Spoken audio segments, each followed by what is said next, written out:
தேவனுடைய பிரதான கிருபையினாலே இந்த ஒரு நாளையும் இந்த ஒரு பொழுதையும் கூட்டி கொடுத்த நம்முடைய பிதாவாய் தேவனுக்கு அவருடைய ஒரே பேரான குமாரன் மூலமாக துதிகளையும் நன்றிகளையும் எடுத்துக்கொண்டு இந்த நாளிலும் கூட நம்முடைய ஆத்ம ஜீவிதத்திற்கு ஏற்ற ஒரு வண்ணமாக இந்த ஒரு பாடத்துக்குள்ள நம்ம கடந்து போகலாம். இந்த ஒரு கடைசி காலத்தில் இருக்கிற நம்மளுக்கு தேவன் அநேக வார்த்தைகளே தேவன் தந்திருக்கிறார். அநேக பாடங்களை நம்ம நினைச்சோம்னா கற்றுக்கொண்டு வருகிறோம். இன்னும் குறிப்பாக சொல்லப்போனால் ஒவ்வொரு பாடத்தையுமே நினைச்சுன்னா ஒவ்வொரு விதத்தில் நம்மளுக்கு தேவன் தர்றாரு. அது எப்படின்னு பார்த்தோம்னா நம்ம பேசிக்கலே படிக்கிறோம் இல்லையா, ஒரு தலைப்பின் கீழே படிக்கிறது, தீர்க்க தரிசனங்களை எப்படி படிக்கிறது, அதே சமயத்தில் ஒரு வசனத்துடைய கருப்பொருளை எப்படி படிக்கிறது, காலத்தை மையமாக வச்சு படிக்கக்கூடிய பாடங்களை நம்ம அநேக பாடங்களை தான் கேட்டிருப்போம். இந்த ஒரு நாளிலே இந்த ஒரு பாடத்தை கூட நம்ம எந்த ஒரு வகையில் நம்ம பார்க்க போகிறோம்னா ஆண்டி டைப், அதாவது நிழலும் பொருளமாக நம்ம பார்க்க போகிறோம். அப்போ நம்ம இந்த ஒரு கோணத்தில் நம்ம இந்த ஒரு பாடத்தை நம்ம இருந்துச்சுன்னா பார்க்க போகிறோம். நிழலும் பொருளுமாக நம்மளுக்கு அநேக நிழலும் பொருளுமாக பாடத்தில் நம்ம இருந்துச்சுன்னா அநேக பாடங்களை நம்ம இருந்துச்சுன்னா கேட்டிருப்போம். அதே சமயத்தில் ஊமை வாக்கியங்கள் இப்படி அநேக பாடங்கள் கேட்டிருப்போம். இன்றைக்கு நம்ம பார்க்கக்கூடிய பாடத்தின் தலைப்பானது யோர்தானின் கற்கள். இப்போ இந்த யோர்தானின் கற்கள் அப்படின்னு சொன்ன உடனே எந்த புத்தகத்திலிருந்து இந்த ஒரு பாடத்தை நம்ம எடுக்கலாம்? நம்ம புதிய ஏற்பாடுல பழைய ஏற்பாடுன்னு பார்க்கணும். அப்போ அந்த ஒரு பாடத்தில் இன்றைக்கு ஆவிக்குரிய இஸ்ரவேலுக்கு நம்மளுக்கு என்ன ஒரு ஆவிக்குரிய ஆகாரத்தை தேவன் தரப்போகிறார் அப்படிங்கிற ஒரு நிச்சயத்தோடு நம்ம அந்த பாடத்துக்குள்ள கடந்து செல்லலாம். இப்போ முதல்ல இஸ்ரேல் ஜனங்கள் எங்கே இருக்காங்கன்னா 8th இருக்காங்கன்னு பார்க்குறோம். அப்போ 8th இருக்கும்போது யார் அவங்கள அழைச்சிட்டு வராங்கன்னா மோசே தான் இருக்கிறாங்கன்னா அழைச்சிட்டு வராரு. மோசே அப்போ இங்கே போகிறதுக்கு அழைச்சிட்டு வராங்கன்னா கானான் தேசத்துக்கு போகிறதுக்கு அவர் அழைச்சிறாரு. அவருடைய காலகட்டம் முடிந்த உடனே யார் அவங்கள அழைச்சிட்டு வராங்க? யோசுவா அழைச்சிட்டு வர்றாரு. அப்போ இந்த யோசுவா இருக்குன்னா அழைச்சிட்டு வராரு. அப்படி அழைச்சிட்டு வரும்போது அவர் எங்கே அழைச்சிட்டு வராருன்னா கானான் தேசத்துக்கு தான் அழைச்சிட்டு வராரு. அப்போ அந்த கானான் தேசத்துக்கு போகிறதுக்கு முன்னாடி ஒரு சம்பவம் நடக்குது. என்ன நடக்குதுன்னா யோர்தான் நதி அனுச்சுன்னா கடந்து போகணும். அப்போ அந்த யோர்தான் நதியை கடக்கும்போது அவங்க எப்படி போவாங்க?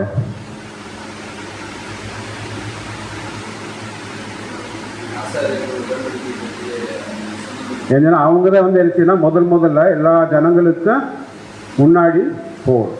அப்படி போகும்போது அவங்க எதை கொண்டு போகிறாங்கன்னா உடன்படிக்கையை பெட்டியை சுமந்து என்ன ஆசிரியர்கள் முன்னாடி போவாங்க. அப்படி போகும்போது என்ன செய்யணும்னா அந்த யோர்தான் நதி அவங்க கால் பட்ட உடனே என்ன செய்யுது? 2ஆக விளக்குது. ஆனால் அவங்க போன ஒரு காலகட்டம் எப்படியாப்பட்ட ஒரு காலகட்டம்னா ஒரு அறுவடையின் காலத்தில் போகிறாங்க. அதே சமயத்தில் அந்த அறுவடை காலத்தில் எப்படி அந்த நதி ஓடுங்கிறத கூட நம்ம பின்னாடி பார்க்கலாம். அப்போ எப்படி போவாங்க அப்படிங்கிறத நம்ம வசனத்தில் பார்க்கலாம். யோசுவா 4ஆம் அதிகாரம் 11ஆவது வசனத்தை படிங்க. யோசுவா 4ஆம் அதிகாரம் 11ஆவது வசனம்.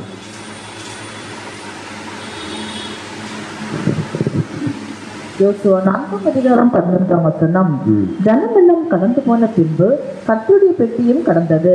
ஆசாரியர் ஜனத்துக்கு முன்பாக போனார்கள். அப்ப ஜனங்களெல்லாம் கடந்து போன பின்பு யார் முன்னாடி போறாங்க? ஜனத்துக்கு முன்னாடி ஆசாரியர்கள் போறாங்க. அவங்க எப்படி போவாங்க? அவங்க போன பின்னாடி அப்படியே ஒவ்வொரு கோத்திரமாக பின்னாடி போவாங்க. அதனால தான் 12ஆவது வசனத்தை பார்க்குறோம். ரூபன் புத்திரரும் காத் புத்திரரும் மனாசையின் பாதி கோத்திரத்தாரும் மோசே தங்களுக்கு சொன்னபடியே அணியணியார் இஸ்ரேல் புத்திரருக்கு முன்பாக கடந்து போனான்னு பார்க்குறோம். அப்போ அவங்க என்ன பண்ணுறாங்கன்னா ஒரு ஆர்டரை ஃபாலோ பண்ணுறாங்க.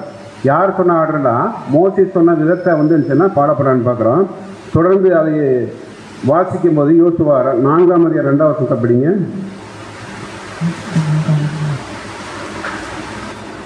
யோசுவா 4ஆம் அதிகாரம் 2ஆவது வசனம்.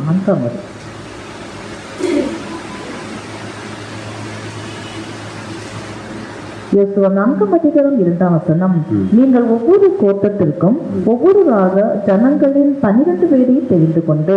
அப்ப இந்த ஒரு விஷயத்த கூட என்ன சொல்றாருன்னா, நீங்கள் ஒவ்வொரு கோத்திரத்துக்கும் ஒவ்வொருவாக ஜனங்களில் 12 பேரை தெரிந்து கொண்டு. எதுக்கு தேர்ந்தெடுக்கணுமா?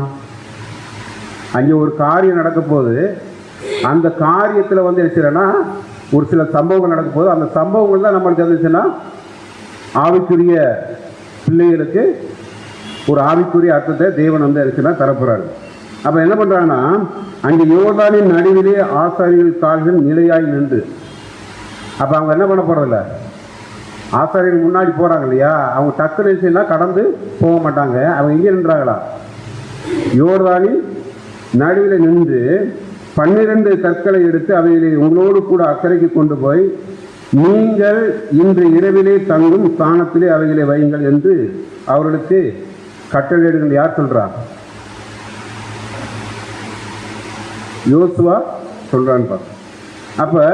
அப்பொழுது யோசுவா இஸ்ரேல் புத்திரரில் ஒவ்வொரு கோத்திரத்துக்கும் ஒவ்வொரு ஊராக ஆயத்தப்படுத்தியிருந்த 12 பேரை அழைத்து அவர்களை நோக்கி, நீங்கள் யோர்தானின் மத்தியில் உங்கள் தேவனாய கர்த்தரின் பெட்டிக்கு முன்பாக கடந்து போய் உங்களுக்குள்ளே ஒரு அடையாளமாக இருக்கும்படிக்கு இஸ்ரேல் புத்திரருடைய கோத்திரங்களின் இலக்கத்திற்கு சரியாக உங்களின் ஒவ்வொருவரும் ஒவ்வொரு கல்லை தன் தோளின் மேல் எடுத்துக்கொண்டு போங்கள் என்றார். அப்ப இந்த ஒரு கல்லு கூட எப்படியாப்பட்ட கல்லா இருந்திருக்கு. இதில் நம்ம பார்க்குறோம், சின்ன கல்லாக இருந்தால் தோளில் தூக்கக்கூடிய கொண்டு போகக்கூடிய அவசியம் இல்லை. அப்போ ஒரு ஆள் தூக்கக்கூடிய அளவுக்கு இருந்துச்சுன்னா அந்த கல் இருந்திருக்கு. அது எங்கே இருக்குன்னா, யோர்தானில் ஓடுகிற அந்த மத்தியில், வேற எங்கேயும் தூக்கக்கூடாது, மத்தியில் இருக்கிற அந்த கல்லை தூக்கிருக்கும். அது யாருங்கன்னா ஒவ்வொரு கோத்திரத்துக்கும் ஒவ்வொருவராக ஒவ்வொரு கல்லை தூக்குவாங்க. இப்போ நம்ம பார்ப்போம், இப்போ இன்றைக்கு நம்ம மேக்சிமம் எவ்வளவு கிலோ வெயிட்டை தூக்குவோம்? 25 கிலோ. அப்போ தூக்கி தோல் மேலே வைக்கிறாங்கன்னா, ஏன் நம்மளுடைய காலகட்டத்திற்கும் அன்றைக்கு இருக்கிற காலம் வித்தியாசம் இருக்கா இல்லையா? வித்தியாசம் இருக்குது. அது மேக்சிமம் 100 கிலோ கல்லை தூக்கக்கூடிய ஒரு சக்தி என்னச்சுன்னா இருக்குது. அது மேக்சிமம் அவங்க என்ன பண்ணியிருக்கணும்னா அந்த மாதிரி ஒரு கல்லத்தை தூக்கி இருக்கணும். அப்போ அவங்க என்ன பண்ணுறாங்கன்னா தன்னுடைய தோலில் சுமந்து கொண்டு போகிறாங்க. அப்போ சாதாரண வெயிட்டாக இருந்தால் அவங்க என்ன பண்ணுவாங்கன்னா கையிலே தூக்கி கொண்டு போயிடுவாங்க இல்லையா? சாதாரண ஒரு 10 கிலோவோ 20 கிலோ இருக்குன்னா கையிலே தூக்கி கொண்டு போயிடலாம். அப்போ தோலில் சுமந்துறாங்கன்னா குறைஞ்சபட்சம் அது வந்து என்னச்சுன்னா ஒரு குறிப்பிட்ட அதிகமான மேக்ஸிமம் 25 கிலோவுக்கு மேலே வெயிட் உள்ள ஒரு கல்லாத்தான் இருக்குன்னு பார்க்குறோம். அப்போ இது எதுக்காக தேவன் கொண்டு போய் வைக்க சொல்கிறாரு? காரணம் இல்லாமல் சொல்லுவாரா? ஏதோ ஒரு காரணம் இருக்குது. அப்போ அந்த காரணம் இல்லாமல் தேவன் சில செய்யறதில்லை. அதனால நம்ம பார்க்கணும், யோசுவா 4:6 படிங்க. யோசுவா 4:6 நாளை இந்த கற்கள் ஏதென்று உங்கள் பிள்ளைகள் உங்களை கேட்கும் போது நீங்கள் கர்த்தருடைய உடன்படிக்கை பெட்டிக்கு முன்பாக யோர்தானின் தண்ணீர் பிரிந்து போனதினால் அவைகள் வைக்கப்பட்டிருக்கிறது. யோர்தானை கடந்து போகிற போது யோர்தானின் தண்ணீர் பிரிந்து போயிற்று. ஆகையால் இந்த கற்கள் இஸ்ரேல் புத்திரருக்கு எந்தெந்தைக்கும் நீப்பூட்டும் அடையாளம் என்று சொல்லுங்கள் என்றான். இதே ஒரு இப்போ யோர்தானில் கடந்து போனாங்க, அங்கே ஒரு கல்லை ராவுக்குரிய ஆக்கிக்கிறாங்க. அதை வந்து எந்தெந்தைக்கு நினைப்பூட்டும் வழியா உங்கள் பிள்ளைகளுக்கு சொல்லும் இல்லையா? இப்போ இதே ஒரு விஷயம் நடந்திருக்கு இல்லையா? செங்கடலை பிறந்து வந்தாங்க இல்லையா? அப்போ அங்கேயே அந்த வார்த்தையை சொல்லலை. ஏன் குறிப்பிட்டு யோர்தான் நதியில் கடக்கும் போது மட்டும் அந்த விஷயத்தை சொல்றாரு? ஏன் வந்து அந்த செங்கடலை பிளக்கும் போது ஏன் தேவன் சொல்லலை? அதான் நம்ம பார்க்குறோம், அந்த தேசத்துக்குள்ள போறதுக்கு முன்னாடி எதை பார்த்துட்டு போகணுமா? எதை பார்த்துட்டு போகணுமா? அந்த கல்லை பார்த்துட்டு போகணும்னு சொல்றாரு. அது 8ஆம் வசனத்தை படிங்க. யோசுவா 4:8. யோசுவா 4:8. யோசுவா கட்டளையிட்டபடி இஸ்ரேல் புத்திரர் செய்து கர்த்தர் யோசுவாவுடைய சொன்னபடியே இஸ்ரேல் புத்திரருடைய கோத்திரங்களின் லெக்கத்திற்கு சரியாக 12 கற்களை யோர்தானின் நடுவில் எடுத்து அவைகளை தங்களுடைய கூட அக்கறைக்கு கொண்டு போய் தாங்கள் தங்கின இடத்திலே வைத்தார்கள். அப்ப இங்க பார்க்கிற அந்த யோர்தானின் நடுவில் இருக்கிற அந்த 12 கற்கள் அப்படின்னு ஒரு விஷயத்தை நம்ம பார்க்குறோம். இப்போ கற்கள் சொன்னோடனே நம்ம படித்த ஒரு பழைய ஏற்பாட்டிலையும் சரி புதிய ஏற்பாடு நம்மளுக்கு கற்கள் சொன்னால் எதெல்லாம் ஞாபகத்துக்கு வருது?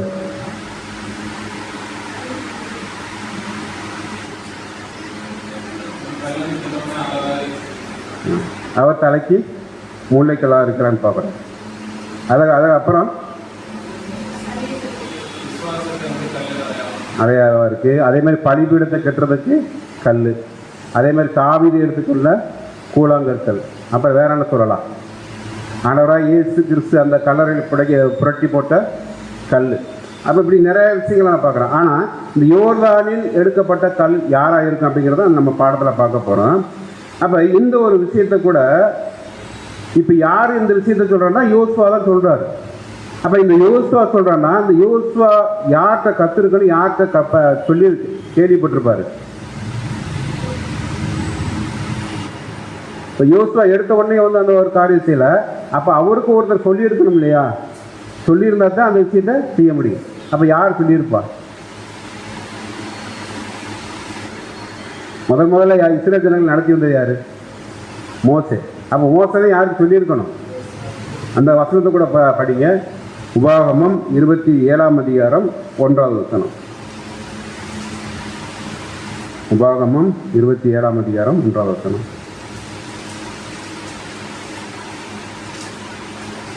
உபாகமம் 27ஆம் அதிகாரம் 1ஆம் வசனம். பின்பு மோசே இஸ்ரவேலின் மூப்பர் கூட இருக்கையில் ஜனங்களை நோக்கி, நான் இன்று உங்களுக்கு விதிக்கிற கட்டளைகள் எல்லாம் கைக்கொள்ளுங்கள். வாசி 2வது வசனம். உன் தேவனாகிய கர்த்தர் உங்களுக்கு நீ போக யோர்தானை கடக்கும் நாளில் நீ பெரிய கல்லுகளை நாட்டி அவைகளுக்கு சாந்து பூசி. இப்போ அங்கே பார்த்தோம் இல்லையா? அவங்க தோல்ல சுமந்து கொண்டு போனாங்க. இங்கே மோசே என்ன சொல்றாரு? நீ பெரிய கல்லுகளை நாட்டி.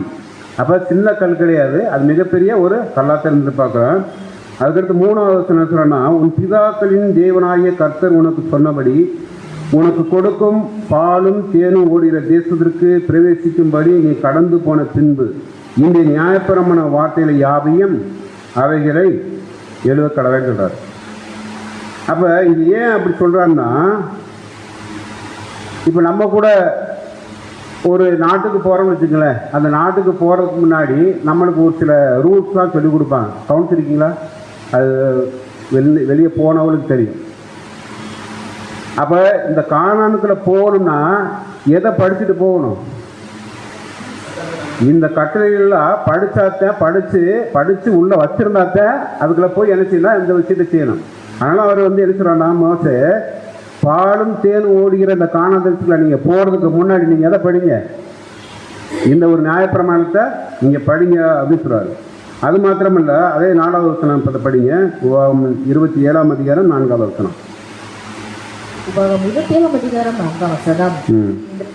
யோர்தானை கடந்து போது இன்று நான் உங்களுக்கு கட்டளையிட்டபடி அந்த கல்லுகளை ஏபால் மலையிலே நாட்டி அவைகளுக்கு சாந்து பூசி. அப்ப எங்க நடத்துறான்னா, அந்த கல்லுகளை ஏபால் மலையிலே நாட்டி அவைகளுக்கு சாந்து பூசி. 5வது வசனம், அங்கே இரும்பாயுதம் படாத கற்களாலே உங்கள் தேவனாய் கர்த்தருக்கு ஒரு பலிபீடத்தை கட்டக்கடவாய். உன் தேவனாய கர்த்தரின் பலிபீடத்தை முழு கற்களாலே கட்டி அதன் மேல் உன் தேவனாய கர்த்தருக்கு சர்வாங்க தகன பலியையும் சமாதான பலியை நினைத்து உன் தேவனாய கர்த்தருடைய சன்னதியில் புசித்து சந்தோஷமாக இருந்து. 8வது வசனம் நினைக்கிறான்னா, அந்த கல்களில் இந்த நியாயப்பிரமாணத்தின் வார்த்தைகளாம் துலக்கமாய் எழுத கடவாய் என்று கட்டளையிட்டார். அப்ப துலக்கமானா எழுத கடவாயின்னு ஒரு துலக்கமாக எழுதுறார். துலக்கமாண்டா என்ன? திருவிழத்தில் தெளிவாக எழுதுறாருன்னா, மேலும் இக்கற்களின் மீது திருச்சட்டத்தின் அனைத்து வார்த்தைகளையும் மிக தெளிவாக எழுதி வைக்கிறார். ஏன்னா அந்த எழுத்து நல்லா தெரிஞ்சால் தான் நின்று வாசிப்பாங்க. தெரியலன்னா அவங்க வாட்டுக்கு வச்சுருவாங்க போதும். அப்போ என்னன்னா பார்க்குறதுக்கு தெரிகிற மாதிரி இருக்கணும். அப்போ தெரியுற மாதிரி தான் நினச்சின்னா சாதாரணமாக ஒரு விஷயத்தை எழுதுனா கண்டிப்பாக தெரியாது. அவங்க என்ன பண்ணியிருக்காங்க, கிட்டத்தட்ட ஞாபகம் வார்த்தைகள் எவ்வளவு? அது கட்டளை வார்த்தைகள் கிட்டத்தட்ட 3000க்கு மேலேன்னு சொல்கிறாங்க. அப்போ அந்த 3000க்கு மேலே உள்ள வார்த்தையில் பண்ணணும்னா எவ்வளோ நாள் ஆகும்? ஆனால் அவங்க என்ன பண்ணியிருக்காங்கன்னா அதை கண்டிப்பாக செஞ்சுருக்கான்னு பார்க்குறோம். ஆனால் அதே சமயத்தில் இவங்க போகக்கூடிய அந்த காலகட்டம் எப்படி இருக்குன்னா, அந்த கடக்கக்கூடிய காலகட்டம் இருக்குல்ல, அந்த யோர்தானுடைய காலகட்டம் அவங்க வந்து அறுப்பு காலத்தில் தான் போகிறாங்க. ஆனால் அறுப்பு காலத்தில் போனாலும் அது ஒரு ஆசீர்வாதம் தான். ஆனாலும் அந்த நதி எப்படி ஓடுதான், கரை புரண்டு ஓடக்கூடிய ஒரு காரியமாக இருக்குது. அப்போ கரை புரண்டு ஓடக்கூடிய காரியத்தை இருந்தால் அந்த சமயத்தில் நம்ம உடனே வந்து யாரும் வந்து டக்குனு போய் மிதிக்க முடியாதுன்னா கண்டிப்பாக மிதிக்க முடியாது. ஒரு ஆலோசனை பண்ணுவோம், இது போகலாமா போகக்கூடாது ஒரு என்ன செய்யணும்னா நம்மளுக்குள்ளே அந்த ஒரு பய உணர்வு வந்துடும். ஆனால் வந்து ரீப்ரண்டில் வந்து என்ன அந்த நதியை பற்றி சொல்லியிருக்காருன்னா 53:45 வாக்கியத்தில், தெய்வீக வழிநடத்தின்படி இஸ்ரேல் படைகள் ஆற்றை கடக்க நியமிக்கப்பட்ட நேரத்திற்கு 3 நாட்களுக்கு முன்பே யோர்தான் பள்ளத்தாக்கின் உயர்ந்த மேற்கிலிருந்து ஆற்றுக்கு கீழே இறங்கின யோர்தான் நதி அந்த பருவத்தில் வழக்கம் போல அதன் கரைகளை தாண்டி பெருக்கெடுத்து ஓடியது. சாதாரணமாக சுமார் 90 அடி அகலம் கொண்ட அது அந்த நேரத்தில் சுமார் 500 அடி அகலம் நினைச்சதுமா ஓடுமா. சாதாரணமாக 90 அடி 90 அடிலாம் மேலே மேக்ஸிமம் நம்ம நினச்சுன்னா ஒரு 9 மாடி கட்டடம் வச்சுக்கலாமா. அப்போ 500 அடினா அப்போ அந்த அளவுக்கு அந்த அறுப்பு காலத்தில் நினச்சதுமா யோர்தான் நதி கரை கொண்டு ஓடக்கூடும். இன்னொரு இடத்துல நினைச்சுனா அது ரீப்ரண்ட் 40:63 மனித கண்ணோட்டத்தில் பார்த்தால் அது ஆண்டின் மிக சாதகமற்ற ஒரு காலமாக இருந்தது. அதாவது எப்படின்னா கடக்கக்கூடிய ஒரு சாதகமே இல்லை. ஆனால் அப்படியாப்பட்ட ஒரு காலத்தில் அவன் சொன்னால் அவர்கள் ஏனெனில் அவர்கள் நுழைவிருந்த நிலத்தின் பயிர் விளைச்சலை பொறுத்தவரை அது அறுவடை காலமாகவும் சாதகமான காலமாக இருந்த போதிலும் அது யோர்தான் நதியில் வெள்ளப்பெருக்கு காலமாக இருந்தது. லெபனானின் மலைகளில் பனி உருகி வருவதால் பொதுவாக அந்த இடத்தில் சுமார் 100 அடி அகலம் கொண்ட யோர்தான் நதி சில சமயங்களில் பல 100 அடிகள் அடிச்சிருமா தாண்டிடுமா. ஏன்னா அந்த லெபனானிலிருந்து அந்த பனிக்கட்டி உருகி வரும்போது அதிகமான தண்ணியில் வரக்கூடிய காலத்தில் தான் யார் போயிருக்காங்கன்னா இந்த இஸ்ரேல் ஜனங்கள் அந்த நதியை வந்து கடந்திருக்கான்னு பார்க்குறோம். அப்போ இதுதான் நமக்கு இன்னைக்கு பார்க்கக்கூடிய ஒரு சம்பவம். அப்போ இதில் நம்மளுக்கு என்ன பாடம் அப்படிங்கிறத நம்ம பார்க்க போகிறோம். இப்போ ஏற்கனவே நம்மளுக்கு இந்த நிழலும் பொருள் பார்த்தாவே நம்மளுக்கு ஆதாரமான ஒரு வசனம் வந்துடும். என்ன வசனம்? 1 கொரிந்தியர் 10:11 இவைகளெல்லாம் சித்தாந்தங்களாக அவர்களுக்கு சம்பவித்தது, உலகத்தின் முடிவு இடத்துல உள்ள நமக்கு எச்சரிப்பு உண்டாகும்படி எழுதப்பட்டுன்னு பார்க்குறோம். அப்போ இந்த ஒரு ஆசீர்வாதத்தை தேவன் யாருக்கு கொடுக்குறாருன்னா இஸ்ரேல் ஜனங்களுக்கு தான் கொடுத்துருந்தாரு. தேவன் எப்படியெல்லாம் செய்ய முடியுமோ அந்த ஒரு ஆசீர்வாதத்தை இஸ்ரேல் ஜனங்களுக்கு என்ன செய்யணும்னா அவங்களுக்கு கண்ணாடியே கொடுத்தாங்க. ஆனால் அந்த ஆசீர்வாதத்தை அவங்க வாங்கினாங்களா? அவங்க என்ன பண்ணலை, வாங்கலை. அப்போ அதை அவங்க ஆசீர்வாதத்தை வாங்கலைன்னா எதனால் வாங்கலை?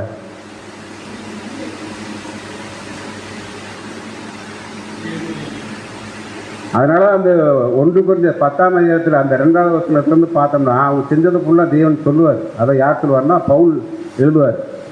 அவங்க முதல்ல யாரை விசுவாசிக்கலையாம்? தேவனை விசுவாசிக்கலை. அதுக்கடுத்து அவங்க செஞ்சாங்கன்னா வேசித்தனம் பண்ணினார்கள். அப்புறம் என்ன பண்ணுறாங்க? விக்கிராராதனை பண்ணுறாங்க. அப்போ தேவன் அவ்வளவு அற்புதம் அடையாளத்தை செஞ்சுமே தேவனத்தில் அவங்க எந்த விதத்தில் அவங்க அனுப்பிச்சுன்னா பிரியமாக இருக்கிறேன்னு பார்க்குறோம். அது மாத்திரமல்ல, அவங்க நடத்தக்கூடிய ஒவ்வொரு தலைவர்களையும் அவங்க என்ன பண்ணுறாங்க? ஒருவருக்க ஆரம்பிக்கிறாங்க. அப்போ இன்னும் சொல்லப்போனால் நம்முடைய ஆண்டவராக இயேசு கிறிஸ்துவை கூட அவங்க என்ன பண்ணுறாங்க? பரீட்சை பார்க்குறாங்க. அப்போ அவங்க நியாயப்பிரமாணத்தையும் கை கொள்ளலை, நியாயப்பிரமாணத்தின் நிறைவேறுதலாக இருக்கிற ஆண்டவராக இயேசு கிறிஸ்தையும் அவங்க நினைச்சிக்கல, அவங்க சொன்ன வார்த்தைகளை கை கொள்ளன்னு பார்க்குறோம். அப்போ அதனால அவர் சொல்கிறாருன்னா எபிரேயர் 4:1 படிங்க. எபிரேயர் 4:1.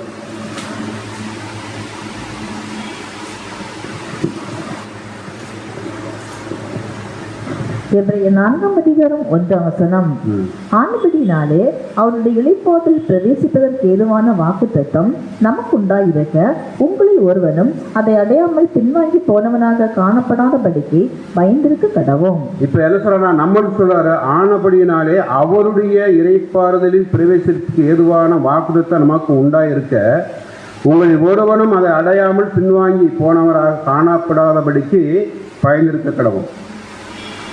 இப்போ ஏன் அவர் இந்த விஷயத்த சொல்கிறாருன்னா, இப்போ நீங்கள் கானானுக்குள்ள போகணும்னா எதை பார்த்து தான் போகணும்?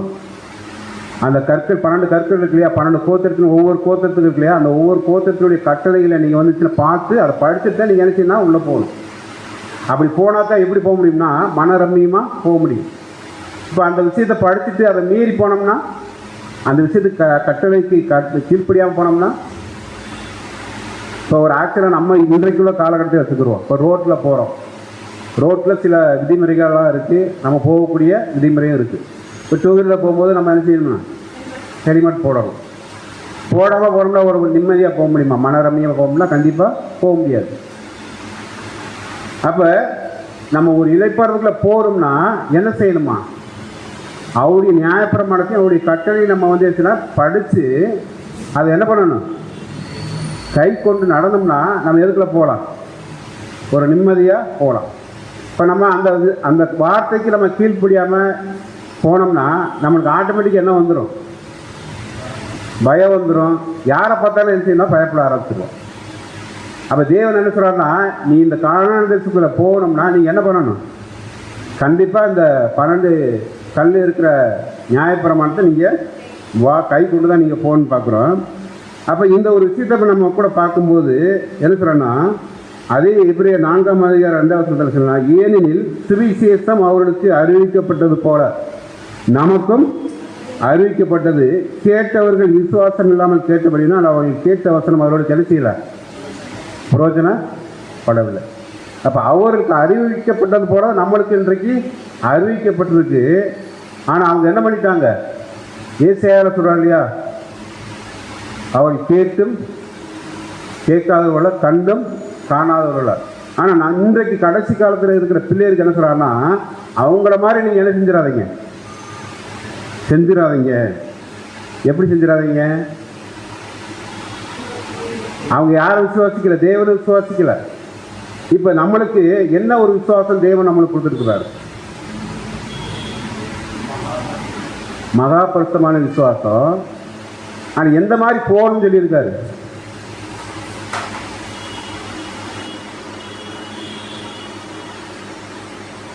ஆனால் அவங்களுக்கு சொல்லிட்டாரு, விசுவாசிகளாகிய நாமோ இந்த இளைப்பாறுதலிலே பிரவேசிக்கிறோம், அவருடைய கிரிகள் உலக தோற்றத்துக்கு முதல் முடிந்திருந்தோம், இவர்கள் என்னுடைய இளைப்பாறுதலில் பிரவேசிப்பதில் என்று என்னுடைய கோபத்திலே ஆணைட்டுன்னு சொல்கிறாரு. ஆனால் நம்மளுக்கு என்ன சொல்கிறாரு?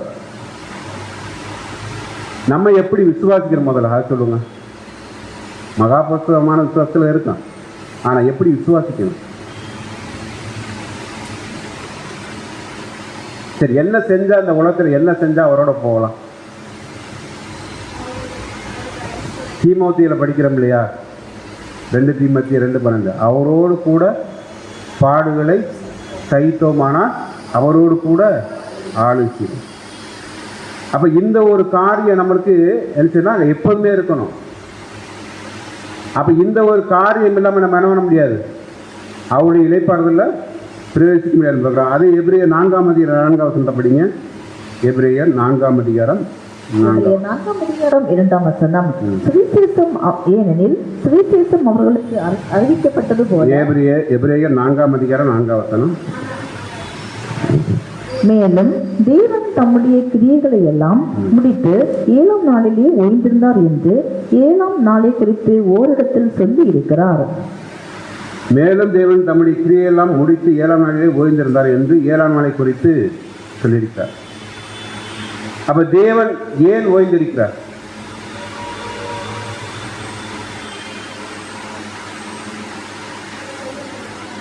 இதில் எல்லாவற்றையும் யார்கிட்ட ஒப்பு கொடுத்துட்டாரு? தன்னுடைய குமாரன்ட்ட ஒப்பு கொடுக்குறாரு. அப்போ இந்த ஒப்பு கொடுறதுக்கு ஏதாவது ரீசன் இருக்கு இல்லையா? சும்மா ஒப்பு கொடுத்துருப்பாரா?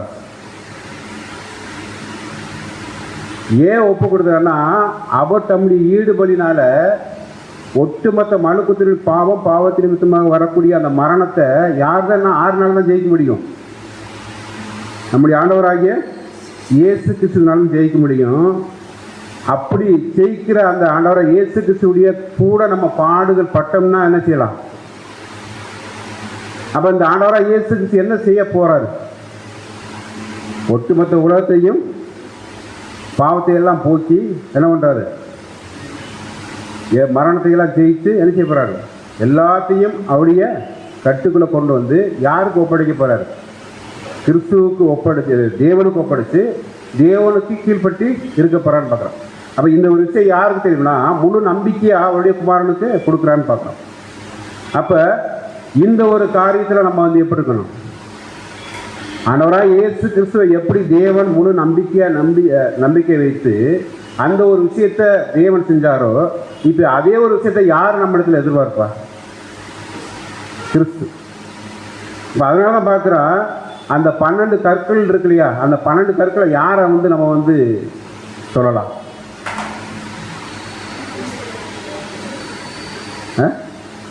அப்போ நம்ம இல்லை. அந்த 12 கற்கள் யாருன்னா நாம தான் பார்க்குறோம். அப்போ அதனால நம்ம உண்ணக்கூடிய பார்த்தோம், கற்களில் ஒவ்வொரு பயிரில் பார்த்தோம் இல்லையா, ஒவ்வொரு கற்கள் இருக்குது. தாவீது பயன்படுத்தின கற்கள் இருக்குது, இப்படி அநேக கற்கள் இருக்குது. ஆனால் குறிப்பிட்டு ஏன் வந்து நம்ம வந்து அந்த கற்களை நாமன்னு சொல்கிறோம்?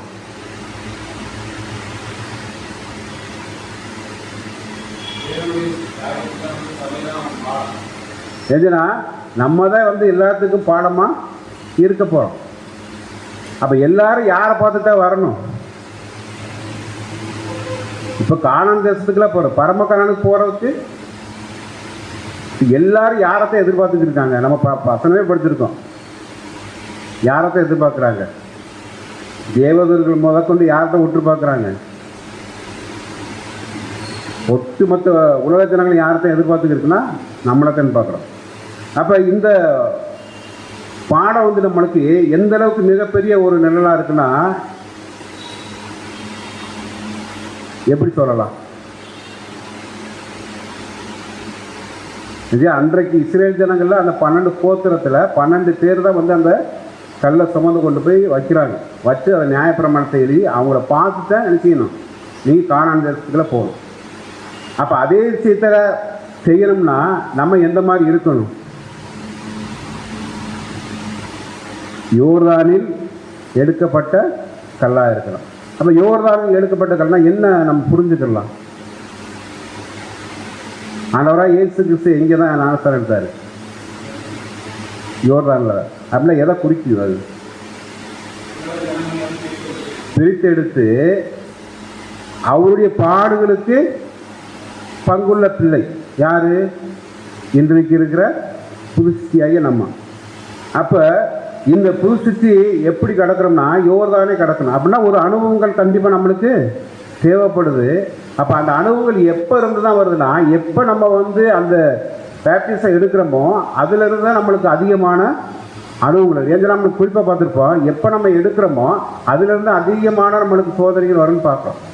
அப்போ அந்த சோதனைகளை நம்மளுக்கு எந்த மாதிரி ஒரு அழைப்பு காத்திருக்கிறதுனா, கிறிஸ்துவோடு சேர்ந்து ஆடு செய்யக்கூடிய அந்த ஒரு அழைப்பு, அதாவது வந்து புதுசியின் அழைப்பு அப்படின்னு பார்க்கணும். அப்போ இந்த கற்கள் யாருக்கு அடையாளமாக இருக்குன்னா, பின்வரும் சந்ததி யாருக்கு?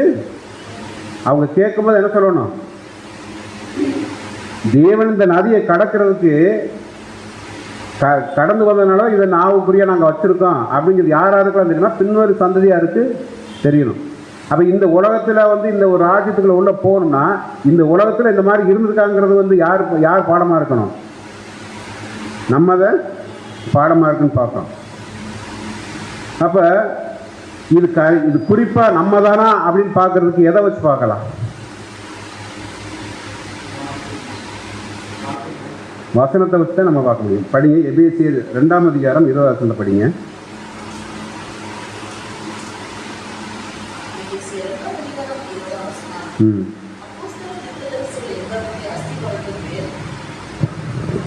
படிங்க. கட்டப்பட்டவர்களாய் இருக்கிறீர்கள், அதற்கு இயேசு கிறிஸ்து தாமே மூலைக்கல்லாய் இருக்கிறார். அப்ப அப்போஸ்தலர்கள் தீர்க்கதரிசிகள் என்பவருடைய அஸ்திபாரத்தின் மேல் கட்டப்பட்டுள்ளவா இருக்கிறீர்கள், அதற்கு இயேசு கிறிஸ்து தாமே மூளைக்கல்லா இருக்கிறார். அப்ப கிறிஸ்து கல்லா இருக்கிற நம்ம யாரு? அவரோட சேர்ந்த பேதுரு சொல்றாரு, ஜீவனுள்ள கற்களை போல ஆவிக்கேற்ற மொழியாகவும் இயேசு கிறிஸ்து மூலமாய் தேவனுக்கு பிரியமான ஆவிக்கேற்ற பணிகளை செலுத்தும்படி பரிசுத்த ஆசாரிய கூட்டமாகவும் கட்டப்பட்டு வருகிறது. அப்போ அங்கே இஸ்ரேல் ஜனங்களுக்கு முன்னாடி போனது யாரு? ஆசாரியர்கள். அப்போ அந்த கல்லை யார் தான் எடுத்திருப்பானா, அந்த 12 கோத்திரத்தில் ஒரு ஆள், எல்லாரும் கிடையாது. 12 கோத்திரத்தை முன்கூட்டியே அவர் என்ன செஞ்சுறாரு? மோசஸ் சொல்றாரு, நியமிக்கப்பட்டவர்கள் அந்த இடத்துல அந்த கல்லை தூக்கணும். அப்போ நம்ம எந்த அழைப்புக்குள்ள நியமிக்கப்பட்டிருக்கிறோம்?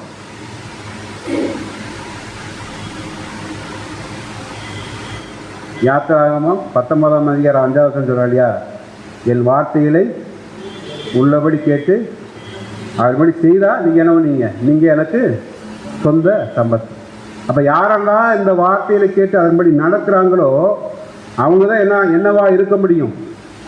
படிக்கக்கூடிய அந்த நிருபங்களை, அதாவது வந்து நியாயப்பிரமாணங்களை படிக்கக்கூடிய கல்லாக இருக்க முடியும். அப்போ அந்த கல்லில் என்ன இருக்குன்னா நியாயப்பிரமாணம் இருக்குது. அப்போ அந்த கல்லை பார்த்து போகிறாங்கன்னா என்ன அர்த்தம்?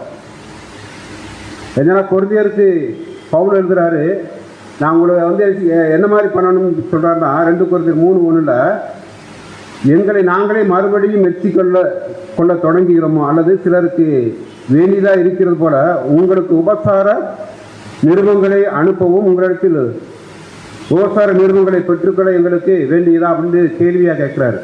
ஏன்னா ஏற்கனவே அவங்க யார் இருக்காங்களாம், நிருபங்களும் அந்த சபையில் இருக்காங்க. அப்படிங்கிறதுனால இனிமேல் நான் வந்து உங்களுக்கு எழுதி அனுப்ப வேண்டிய அவசியம் இல்லை, நீங்கள் அவங்கள பார்த்து நடந்தால் போதும் அப்படிங்கிறத யார் சொல்கிறாருன்னா பவுல் சொல்கிறாரு. எங்கன்னா கொரிந்து சபைக்கு சொல்கிறாரு. அதனால் வந்து அதே 2 கொரிந்தியர் 3ஆம் அதிகாரம் 2வது வசனத்தை படிங்க. 2 கொரிந்தியர் 3ஆம் அதிகாரம் 2ஆம் வசனம், எங்கள் இருதயங்கள் எழுதப்பட்டும் சகல மனுஷராலும் அறிந்து வாசிக்கப்பட்டும் இருக்கிற எங்கள் நிருபம் நீங்கள் தானே. அப்ப இங்க யாரை குறித்து சொல்றாரு? எங்கள் நிருபம் நீங்கள் தானே. யாரை குறித்து சொல்றாரு? சபைதான். முக்கியமா தெரிந்து கொள்ளப்பட்ட பிள்ளைகளை குறித்து தான் சொல்றாரு. அப்ப தெரிந்து கொள்ளப்பட்ட பிள்ளைகளை சொல்றாருன்னா அதுல யார்? நம்ம புது கிறிஸ்டின் பார்க்குறோம். அப்ப அதனாலதான் வந்து அதே 3வது வசனம் படிங்க. 2 கொரிந்தியர் 3ஆம் அதிகாரம் 3வது வசனத்தை படிங்க. ஏனெனில் நீங்கள் எங்கள் ஊழியத்தினால் உண்டாக்கிய கிறிஸ்துவின் நிருபமா இருக்கிறீர்கள் என்று வெளியிறக்கமா இருக்கிறது. அது மையினால் அல்ல, ஜீவனுள்ள தேவனுடைய ஆவினாலும் கற்பனைகளில் அல்ல, இருதயங்களாகிய சபையான பலகைகளிலேயும் எழுதப்பட்டு இருக்கிறது. அப்ப எப்படி எழுதியிருக்கான்? ஏனெனில் நீங்கள் எங்கள் ஊழியத்தினால் உண்டாக்கிய கிறிஸ்துவின் நிருபமா இருக்கிறீர்கள் என்று வெளியரங்கமா இருக்கிறது. அது மையினால் அல்ல, ஜீவனுள்ள தேவனுடைய ஆவியினாலும் கற்பலகையில் அல்ல, இருதயங்களாகிய சதையான பலகைகளில் எழுதப்பட்டிருக்கிறது. அப்ப நம்ம நிருபங்கள் அப்படின்னு காமிக்கணும்னா நம்ம என்ன செய்யணும்? அதுக்கேற்ற மாதிரி வாழணும், அதையே பற்றி பேசணும். ஆனால் ஒருவேளை அதை வந்து நம்மளால் செய்ய முடியலன்னு என்ன செய்யணும்? நம்ம நிருபமாக மாற முடியல. இப்போ நம்ம கூட நம்ம வந்து அந்த ஃபஸ்ட்டு ப்ரேயரு லாஸ்ட் ப்ரேயரில் கூட ஒரு விஷயத்தை நம்ம அதிகமாக யூஸ் பண்ணுவோம் தெரியுமா? என்ன சொல்லுவோம்? கேட்ட வார்த்தையிலே எங்கள் இதயமாகிய பலகை எழுதிக்கொண்டு. அப்போ இந்த ஒரு விஷயம் கூட நம்ம ஏன் பேசுகிறோம்னா, இப்போ அந்த கல்லுனால் எழுதப்பட்ட ஒரு காரியம் கூட ஒரு மழையோ அல்லது புயலோ வந்து நினச்சுன்னா அடித்து நொறுக்கிறதுக்கான வாய்ப்புகள் அதிகம். ஆனால் நம்மள இருக்கிறாருன்னா நம்மளுடைய இருதயத்தில் எப்படி இருக்கான்னா, நம்மளுடைய இருதயத்தில் மையினால் அல்ல, எதனால் எழுதுறாராம்? இருதயத்தில் ஆழத்தில் நம்ம எழுதிட்டோம்னா எந்த ஒரு சூழ்நிலையும் அந்த வார்த்தையை நம்மளுக்கு என்ன செய்யாது, கண்டிப்பாக மறக்காது. அப்போ நம்ம இதயத்தை மட்டும்தான் பேசுவோம், தேவனுடைய வார்த்தையில் மட்டும்தான் பேசுவோம். ஆனால் தேவனுடைய வார்த்தையில் மட்டும் பேசினா போதுமானா அதுவும் கிடையாது, அதன்படி நடக்கணும். அப்போ இதில் 2ல் எதை விரும்புகிறார் தேவன்? வாழ்க்கையை தான் பார்க்குறாரு. அப்போ எந்த ஒரு விஷயமா இருந்தாலும் நம்ம வந்து நினச்சோன்னா பேசுறது யார் வேணாலும் பேசலாம், சத்தியத்தை இல்லையா? யார் வேணாலும் பேசலாம், அவங்களுக்கு எழுதி கொடுத்தா அவங்க பேசிடுவாங்க. ஆனால் அதன்படி வாழ்றது இருக்குது பார்த்தீங்களா, அதுதான் வந்து நம்மளுக்கு வந்து மிகப்பெரிய ஒரு ஆசீர்வாதம் சொல்கிறார். அதனால் தேவன் எதை விரும்புகிறான்னா எந்த ஒரு விஷயமும் எதனால் இருக்கணுமா? கிருபையினால தான் இருக்குன்னு பார்க்கலாம். அதனால் நம்மளுக்கு வந்து எவ்வளவு காற்றடித்தாலும் சரி, எவ்வளவு மிகப்பெரிய புயல் வந்தாலும் சரி, இந்த வார்த்தை யாருனாலும் நினைச்ச முடியாது, எடுத்துப்பட முடியாது. அல்லது ஒரு பேப்பர்னாலேயோ ஒரு மையினாலேயோ எழுதணும்னா அது ஆட்டோமேட்டிக் என்ன ஆகிப்போம்னா அழிஞ்சுன்னு பார்க்குறோம். இப்போ ஒருவேளை அந்த நம்ம நிறுவமா இருக்கிற தவறிட்டோம்னா நம்ம என்ன செய்யலாம்? நம்முடைய இதயத்தில் நம்மளுடைய அந்த தேவனுடைய வார்த்தை எழுத முடியலன்னா நம்ம என்ன செய்யணும், என்ன செய்யலாம்? தேவன்கிட்ட கேட்கலாம். முக்கியமா அதிகமா தேவனுடைய சக்தி எங்கெல்லாம் பேசப்படுகிறதோ அங்கே அதிகமான நேரத்தை நம்ம செலவிட்டோம்னா என்ன ஆகும்? ஆட்டோமேட்டிக்காக அந்த வார்த்தை உள்ளே போகும் இல்லையா? அதே சமயத்தில் அதிகமாக தேவனுடைய பிள்ளைகளோடு நெருங்கி இருக்கும்போது அங்கே என்ன தான் பேசுவாங்க? சத்தியத்தை குறித்து பேசக்கூடிய சம்பாஷணைகள். அப்போ அந்த மாதிரி பேசும்போது நம்முடைய இதயத்தில் என்ன ஆகிடும்? ஆட்டோமேட்டிக்காக அந்த வார்த்தை போயிடும். அப்படி வார்த்தை போனால் நம்ம அதுக்கடுத்து என்ன தான் பேசுவோம்? அவருடைய வார்த்தையை பேசுவோம். அப்படி பேசும்போது ஆட்டோமேட்டிக்காக நம்முடைய வாழ்க்கை கூட எப்படி மாறிடும்? அப்போ மற்றவர்கள் பார்க்கும்போது நம்ம எப்படி ஆயிரும்னா, ஒருவேளை நம்ம அதன்படி நடக்கலைன்னா இன்றைக்கு உலகப்படாமல் இருக்கிற சகோதர சகோதரிகள் நம்மளை பார்த்து என்ன சொல்லுவாங்க? ஒரு கிறிஸ்தவனாக இருந்துக்கிட்டு இந்த மாதிரி செய்யலாமா? சொல்லுவாங்களா சொல்ல மாட்டாங்களா? சொல்லுவாங்க இல்லையா? அப்போ அதன்படி நடந்தோம்னா வாழ்ந்தா இவர் மாதிரி வாழணும்னு சொல்லுவாங்களா இல்லையா? அப்போ அந்த ஒரு பரமக்காரனுக்கு நம்ம போகணும்னா நம்ம இந்த உலகத்தில் எப்படி இருக்கணுமா? நட்டப்பட்ட கல்லாக இருக்கணும். நியாயப்பிரமாணங்கள் நம்முடைய உள்ளத்தில் இருக்கணும். இது யார் சொன்னது? ஆண்டவராக இயேசு கிறிஸ்து இல்லையா? உங்களுடைய நியாயப்பிரமாணம் என் உள்ளத்தில் இருக்கிறது. இப்படி யாரெல்லாம் அதன்படி வாழ்ந்து அதன்படி நடக்கிறாங்களோ அவங்க தான் எதுக்குள்ள போக முடியும்?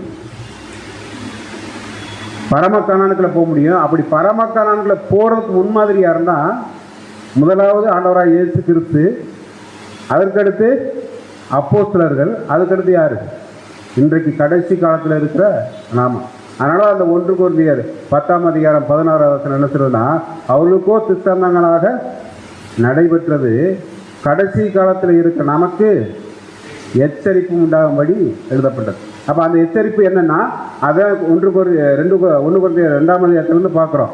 அவங்க தேவனை விசுவாசிக்கல, விக்கிரகாராதனை பண்ணிட்டாங்க, வேசித்தனம் பண்ணிட்டாங்க, முறுமுறுத்தார்கள். அப்போ இந்த விஷயம்லாம் யார் செய்யக்கூடாதுன்னா, ஆவிக்குரிய தெரிந்து கொள்ளப்பட்டு நடந்து கொண்டிருக்கிற பிள்ளைகள் இந்த ஒரு காரியத்தை நம்ம எல்லாம் செய்யக்கூடாதுன்னு பார்ப்போம். அப்போ தேவன் எதைத்தான் விரும்புகிறான்னா, நம்ம பேசி அதன்படி நடக்கிறத தேவன் விரும்புகிறான்னு பார்க்குறோம். அப்போ அதன்படி வாழ்ந்துட்டோம்னா நம்மள்ட்ட என்ன வெளிப்படும்? கிரியை வெளிப்படும். படிங்க எபேசியர் 5ஆம் அதிகாரம் 9ஆவது வசனம். எபேசியர் 5ஆம் அதிகாரம் 9ஆவது வசனம்.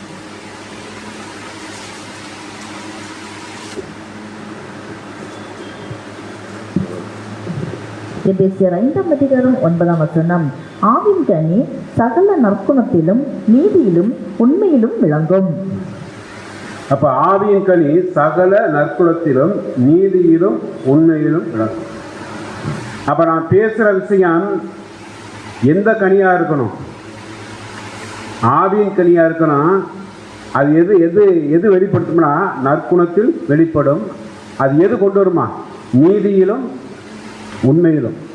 உண்மையிலேயே தேவனுடைய பிள்ளைகள் என்ன செய்வாங்களாம், அந்த ஆவியின் கனியை காட்டணும்னா தேவன் என்னென்னலாம் சொன்னாரோ, என்னெல்லாம் செய்ய சொன்னாரோ அதன்படி செஞ்சால் நம்மளுக்கு என்ன வந்துடும்? ஆட்டோமேட்டிக்காக அந்த ஆவியின் கனிகள் வந்துடும். ஒருவேளை செய்யலைன்னா அதே கலாத்தியர் 5ஆம் அதிகாரம் 19ஆவது வசனம் என்னென்ன, மாம்சத்தின் கிரியைகள் வெளியரங்கமாக இருக்கின்றன அவையாவன அப்படின்ட்டு நம்ம அந்த லிஸ்ட்டு கொடுப்பார். அப்போ எப்போதுமே தேவனுடைய பிள்ளைகள் இந்த ஆவியின் கனியை காமிக்கணும்னா எதில் அதிகமாக இருப்பானா நற்குணத்தில் நீதியிலும் உண்மையாக இருக்கக்கூடிய மட்டும்தான் எதை காமிக்க முடியும்னா ஆவியின் கனியை காமிக்கணும்னு பார்ப்போம். அதனால் ரோமர் புத்தகத்தில் கூட எழுதுறேன்னா அப்போஸ்தலன் பவுல் 15 நாளில் தேவ வசத்தினால் உண்டாகும் பொறுமையினாலும் ஆறுதலினாலும் நான் நம்பிக்கை உள்ளாகும்படிக்கு முன்பு எழுதியிருக்கிறார். நம்மளுக்கு என்ன இருக்கான்? ஒரு போதனையாக இருக்குன்னு சொல்கிறார். இன்னொரு வசனம் கூட படிங்க, ரோமர் 15ஆம் அதிகாரம் 14ஆவது வசனம் படிங்க. ரோமர் 18:14. என் சகோதரரே, நீங்கள் நற்குணத்தினால் நிறைந்தவர்களும் சகல அறிவினாலும் நிரப்பப்பட்டவர்களும் ஒருவருக்கொருவர் புத்தி சொல்ல வல்லவர்களுமாய் இருக்கிறீர்கள் என்று நானும் உங்களை குறித்து நிச்சயித்திருக்கிறேன். போதும். அப்ப என்ன சொன்னா, என் சகோதரரே, நீங்கள் நற்குணத்தினால் நிறைந்தவர்களும் சகல அறிவினால் நிரப்பப்பட்டவர்களும் ஒருவருக்கு ஒரு புத்தி சொல்ல வல்லவர்களாய் இருக்கிறீர்கள் என்று நானும் உங்களை குறித்து நிச்சயித்திருக்கிறேன். இப்ப சகல அறிவினால்னா என்ன சொல்லலாம்? திட்டங்களை எல்லாம் தெரிஞ்சு வச்சிருப்போம். ஆனா முதல்ல என்ன சொல்றாரு? நீங்கள் நற்குணத்தினால் நிறைந்தவர்களும். எது தேவையா? நற்குணங்கள் தான் தேவை. அப்ப அந்த நற்குணத்தில் நிறைந்தாத்த எதை அடைய முடியும்? சகல அறிவினாலும் நிரப்பப்பட்டவர்களும் ஒருவருக்கொருவர் புத்தி சொல்வர்களாக வல்லவர்களாக இருக்கிறது நான் நிச்சயித்து இருக்கிறேன். அப்போ பவுல் எடுக்கிறனா ரோமாபுரிய பட்டணத்தில் இருக்கிற பிள்ளைகளை நான் முழுமையாக உங்களை நம்புகிறேன், நீங்கள் நற்குண சாட்சிகளாக இருக்கிறேன் அப்படின்ட்டு நம்புகிறேன் அப்படிங்கிறாரு. இப்போ இதே ஒரு விஷயத்தை மற்ற நம்மளை பார்த்து சொல்ல முடியுமா? இப்போ நம்ம நாகூரில் எக்லிசியாவை இன்னொரு வேறு எக்லிசியா சகோதரர்களை நம்மளை பார்த்து அப்படி சொல்ல முடியுமான்னு கேட்குறேன். ஏன்னா இன்றைக்கு கடைசி காலத்தில் இருக்கிறதுக்கு நம்மளுக்கு இது என்னச்சுன்னா, அதிகமாக அவருடைய ஆலோசனை, அவருடைய அறிவுறுத்தல், அவருடைய கட்டளை மிக மிக நம்மளுக்கு எழுத்துனா தேவைப்படுது. அப்போ தேவைப்படுதுன்னா அதன்படி வாழ்ந்து அதன்படி காட்டினா மட்டும்தான் மற்றவர்களுக்கு நம்ம என்ன செய்ய முடியும். நம்ம நல்லா சத்தியத்தை மட்டும் பேசிட்டு அதன்படி நடக்காமல் இருந்துட்டு மற்றவர்களுக்கு போய் நம்ம குறையில் சுட்டி காட்டோம்னா அது எந்த வயசுல நம்ம நினைக்க முடியாது. அவங்க கேட்கவும் மாட்டாங்க. அவங்க நினச்சி வேணால் திருப்பி ரிப்ளை தான் பண்ணுவாங்க. நீங்கள் இவ்வளோ சத்தியத்தை பேசுகிறீங்க, ஆனால் உங்களுடைய வாழ்க்கை என்ன எப்படி இல்லை, நற்குணத்தினால் நிறையன்னு பார்க்குறோம். அப்போ நம்ம நிச்சயமுள்ள ஓடணும்னா நம்ம எப்படி இருக்கணும்னா அப்படி சத்தியத்தையும் பேசணும், அதன்படி வாழ்ந்து காட்டினா மட்டும்தான் நம்ம என்ன பண்ணோம்னா அங்கே எப்படி அந்த ஒரு கல்லை பார்த்து அந்த காணானுக்குள்ளே போகக்கூடிய ஒரு காரியம் இருக்கோ அதே மாதிரி இன்றைக்கு பரலோகத்துக்கு போகக்கூடிய ஒரு விஷயத்தை நம்ம செய்யணும்னா நம்ம எப்படி இருக்கணுமா அதன்படி வாழ்ந்து அவருடைய நியாயப்பிரமாணத்துக்குள்ள உள்ளே வச்சுட்டு அதன்படி வாழ்ந்து காட்டுகிற பிள்ளைகளாக இருக்கும். இப்போ நம்ம அதிகமாக படி செலுத்துவோம் இல்லையா, நேரத்தை நம்ம செலவழிக்கிறோம், இல்லை அதிகமான காசுகளை நம்ம என்ன கொடுப்போம், எல்லாத்தையும் கொடுப்போம். ஆனால் அப்படி கொடுத்து நம்முடைய குணங்கள் இல்லைன்னா, நற்குணங்கள் இல்லைன்னா என்ன ஆகும்? என்ன ஆகும்? நம்ம எவ்வளோ தான் பழி செலுத்தினாலும் சரி, எவ்வளோ தான் தேவனுக்கு முழுமையாக ஓடினாலும் சரி, நற்குணங்கள் இல்லைன்னா நம்ம எழுச்சுன்னா அதுக்கு எந்த ஒரு புரோஜனமே இருக்காங்க. அதனால் மற்றவர்கள் மற்ற ஜனங்கள் நம்ம தேவனை மகிமைப்படுத்தணும்னா நம்ம இந்த உலகத்தில் என்ன செய்யணுமா, அதாவது பரலோக ராஜ்யத்துக்கு போகணும் அப்படின்னு நம்மளை பார்த்து வரணும்னா நம்ம என்ன செய்யணும்? அதனால் மத்திய 5:16 என்ன சொல்கிறேன்னா, இவ்விதமாய் மனுஷர் உங்கள் நற்கிரிகளை கண்டு பரலோகத்தில் இருக்கிற உங்கள் பிதாவை மகிமைப்படுத்தும்படி உங்கள் வெளிச்சம் அவர்களுக்கு முன்பாக பிரகாசிக்க கடவுள். அப்போ அந்த கல் எப்படி துலக்கமாய் தெளிவாக பார்க்குற மாதிரி எழுதியிருக்காங்களோ இந்த உலகத்தில் நம்முடைய வாழ்க்கை எப்படி இருக்கணுமா, நல்ல துலக்கமாய் மற்றவர்கள் பார்க்கும்படியாக ஆச்சரியப்படும்படியாக நம்முடைய வாழ்க்கை இருந்தால் மட்டும்தான் மற்றவர்களை கூப்பிட்டு நம்ம சத்தியத்தை சொல்லும்போது எழுச்சிவாங்க கேட்பாங்க. ஒரு 10 பேர் இருக்காங்க சபையில், வேறு யாருமே இல்லை அப்படின்னா அவங்க எவ்வளோ தான் சத்தியத்தை கட்டானு உங்கள் வேறு சபையில் இல்லைன்னு கிடைக்கும்போது நம்ம ஏதாவது ஒரு ரீசன் சொன்னால் அவங்க என்ன நினைப்பாங்க? நம்ம அதிகமாக நல்லா உண்மையாக ஓடி இருப்போம் இல்லையா, அதிகமாக பரிசெலுத்திருப்போம், அதிகமான நற்குணங்களை காமிச்சிருப்போம். ஆனால் அந்த புதுசாக வர சகோதரர் இந்த மாதிரி ஒரு வார்த்தை கேட்கும்போது நம்ம எதை தான் சொல்லுவோம்? மேக்சிமம் என்ன சொல்லுவோம்? அவங்க என்ன காரணம் சொல்லலாம் அர்த்தம் சொல்ல முடியும். நம்ம கூப்பிட்ற சகோதரர் என்ன காரணம் சொல்கிறோம். அப்போ அவங்க என்ன நினைப்பாங்க? இவ்வளோ பெரிய சத்தியமாக இருக்குது, இவ்வளோ பெரிய உண்மையாக இருக்குது, ஆனால் என்ன ஆகலை, யாருமே இல்லை. அப்போ என்ன இருக்குன்னா, நம்மளை மாதிரி சரீர அங்கங்களாக வரக்கூடிய பிள்ளைகளை சரீர அங்கமாக நினச்சி நம்ம வந்து என்ன உட்காரணும். அப்படி உட்கார்ந்தா மட்டும்தான். ஏஞ்சா இப்போ நம்ம ஒரு கையில் ஒரு அடி விடுதுன்னு வச்சுக்கோங்க, ஒரு கையில் அடி விடுது, அந்த கையை வெட்டி போட்டுருவோமா? எவ்வளோ பாதுகாப்பாக நம்ம வந்து ஆச்சுன்னா அதை வந்து முக்கியப்படுத்துகிறோம், அதுக்கு கட்டு போடுறோம், அதை துதிக்கி என்ன செய்யணும். அப்போ எந்த கையை கவனிக்கிறது இல்லை, நல்லா இருக்கிற கையை கவனிக்கிறது இல்லை. யார் வந்து ரொம்ப கீழே ரொம்ப மோசமாக இருக்காங்களோ அவங்கள நம்ம என்ன செய்யணும், அவங்கள கவனித்து கொண்டு வரணும். எக்ஸாம்பிளுக்கு நம்முடைய ஆண்டவராக இயேசு கிறிஸ்து காணாமல் போட ஆளை எப்படி தூக்கிட்டு வராரு? அடித்து எங்கே காணாமல் போனேன்னு அடித்து கூட்டிகிட்டு வரலாம்ல, ஏன் தோள்பட்ட தூக்கி போட்டு வராரு? யார் வந்து அந்த ஒரு தவறி விழுகிறாங்களோ அவங்கள அன்பாக கூப்பிட்டு அவங்கள தோளில் சுமந்து தூக்கி வரும்போது அந்த ஒரு விஷயத்தை செய்ய முடியும். அப்போ இங்கே கூட என்ன செய்கிறாங்க, அந்த கல்லை இதில் தான் சுமந்துட்டு வராங்க, தோல் மேலே தான். அப்போ அதிகமாக அன்பாக எதில் வைக்கணுமா? அன்பை எதில் வைக்கணும்? தேவன் கொடுத்த கட்டளையும் கற்பின் மேலே தான் அன்பு வைக்கணும். அப்படி அன்பு வச்சாத்த யார் மேலே அன்பு வைக்கிற மாதிரி, தேவன் மேலேயும் கிறிஸ்து மேலேயும் அன்பு வச்சோம்னா ஆட்டோமேட்டிக்காக யார் மேலே அன்பு வச்சுருவோம், நம்மளோடு கூட இருக்கிற சகோதரி மேலே அன்பு வச்சுருவோம். அப்போ முக்கியம் நம்மளுக்கு என்ன தேவைப்படுதுன்னா, நம்முடைய குணங்கள் எந்த அளவுக்கு வளரணுமோ அந்த அளவுக்கு நம்ம வளர்த்து எடுத்தாத்த நம்ம மற்றவங்களை எதுக்குள்ள கொண்டு போக முடியும், அப்படி ராஜ்யத்துக்குள்ள கொண்டு போக முடியும் பார்க்குறோம். அப்போ எப்படி இருந்தால் நம்ம நிறுவனங்களாக மாறலாம்?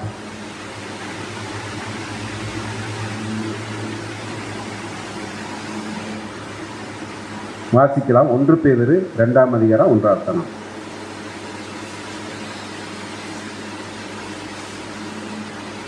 1 பேதுரு 2ஆம் அதிகாரம் 1ஆம் வசனம்.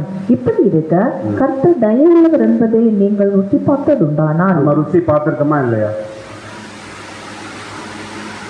எல்லாருமே சத்தியத்தை கேட்டிருக்கோம், சத்தியத்தை பற்றி பேசியிருக்கோம், அநேக சகோதரர்கள் சத்தியத்தை பகிர்ந்துருக்கோம். ஆனால் நம்மகிட்ட குறை இருக்கா இல்லையா? இருக்கு, இல்லைன்னு யாரும் சொல்ல முடியாது. அப்போ ஒருவேளை நம்மள்ட்ட குறை இல்லை அப்படின்னு சொல்லிட்டோம்னா என்ன ஆகும்? நம்மள்ட்ட நாமே பாவம் இல்லைன்னு சொன்னால் நம்மளை நாமளே வஞ்சிக்கிறார். அப்போ எல்லாத்துக்குமே குறை இருக்குது, யாருமே குற்றப்படுத்துறதுக்கோ குறைக்கிறதுக்கு நம்மளுக்கு எந்த ஒரு தகுதி எழுச்சுன்னா இல்லை. இப்போ பாருங்க, 2 விதமான குழந்தையை எடுத்துக்கிடுவோம். இன்றைக்கு இருக்கிற புதுசாக இந்த உலகத்தில் பிறக்கிற குழந்தை அது எப்படி தான் பிறக்குதுன்னு வசனம் சொல்லுது. தாவீது எப்படி சொல்கிறாரு, நானும் துர்க்குணத்தில் உருவானி, என் தாய் என்னை பாவத்தில் கற்பனைத்தார்.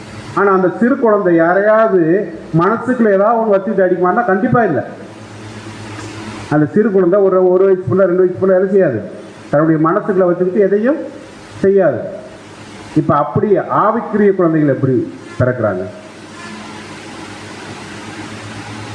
அதாவது புது சிருஷ்டி. இப்போ உலகப்பராம குழந்தை எப்படி தான் பிறக்குது? நானும் துர்க்குணத்தில் உருவான, என் தாய் என்னை பாவத்தில். புது சிருஷ்டி எப்படி பிறக்குது? அவருடைய சத்திய வசனத்தினாலே ஜெனிப்பித்தார். அப்போ புது சிருஷ்டியாக இருக்கிற நாம சத்திய வசனத்தில் ஜெனிப்பித்தா நம்மளுக்குள்ள என்ன குணங்கள் இருக்கணும் அப்படின்னா நற்குணங்கள் இருக்கணும். அந்த நற்குணங்கள் எப்படி இருக்கணுமா? ஆவியின் கனிகளாக இருக்கணும். அந்த ஆவியின் கனி எதில் வளரணுமா? நீதியில் வளரணும். அந்த நீதியில் வளரும்போது ஆட்டோமேட்டிக்காக நம்ம எதாச்சுன்னா உண்மைக்குள்ள ஆட்டோமேட்டிக்காக கொண்டு போயிடும். அப்போ இந்த உண்மைக்குள்ள கொண்டு போனாவே நம்மளை பார்க்குற சகோதர சகோதரிகள் அல்லது உலகப்பராம பார்க்குற சகோதரிகள் நம்மளை என்ன சொல்லுவாங்கன்னா, இவன் தான் என்ன சொல்லுவாங்க, இவன் தான் கிறிஸ்தவன் தான். அப்படி அதன்படி நடக்கலைன்னா நீலாம்.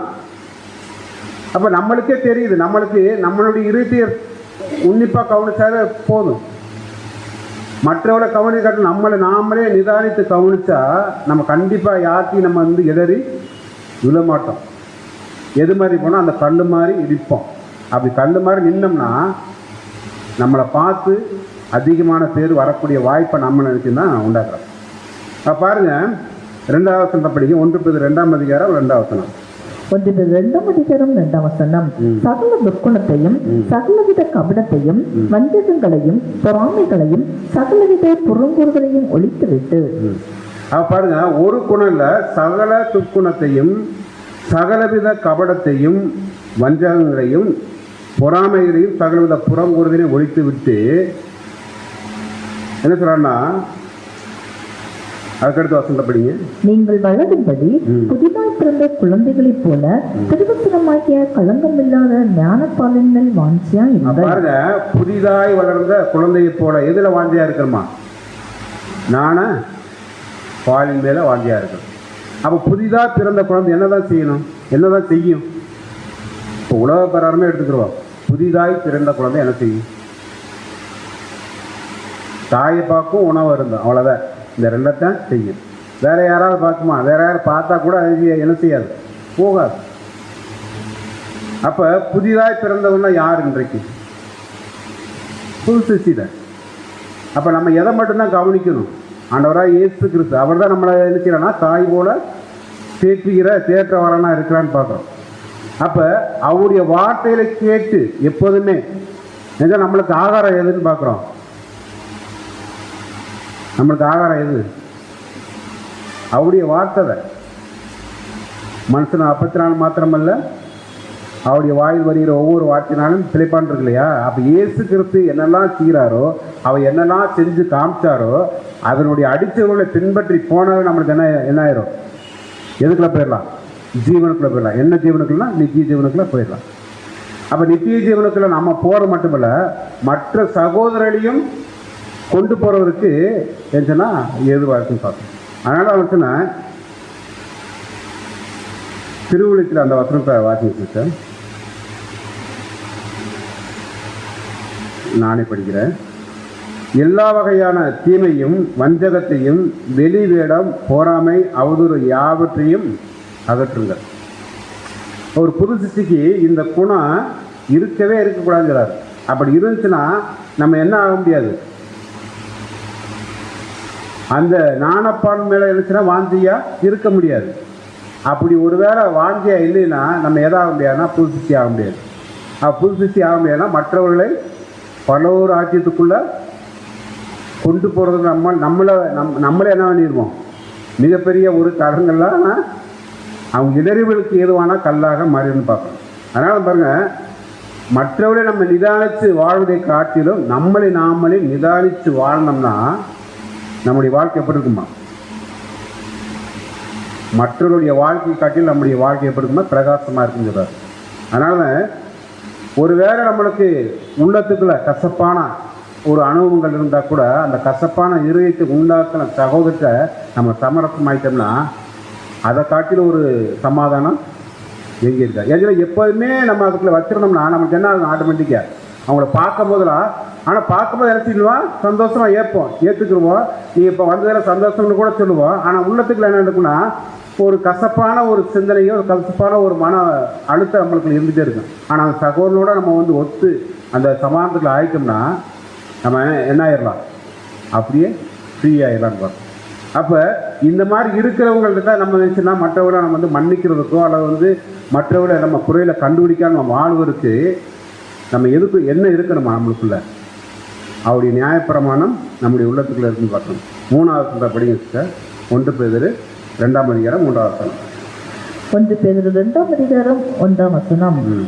இப்படி இருக்க கர்த்தர் தயை உள்ளவர் என்பதை நீங்கள் ருசி பார்த்ததுண்டானால் 1 பேதுரு 2 அதிகாரம் 3வது வசனம். புதிதாய் பிறந்த குழந்தைகளைப் போல திருவசனமாகிய களங்கமில்லாத ஞானப்பான்மையின் மேல் வாஞ்சியா இருங்கள். அப்போ புதிதாய் பிறந்த குழந்தைகள், அதாவது புது சிருஷ்டியா இருக்கிறார். அது 1 வருஷமா இருக்கலாம், அதில் 2 வருஷமா இருக்கலாம். எத்தனை வருஷமா இருந்தாலும் எதில் நம்ம வாஞ்சியா இருக்கணுமா? அவருடைய வார்த்தைகளை கவனிச்சதன்படி வாழ்றத நம்ம கவனமாக இருக்குன்னு பார்க்குறோம்.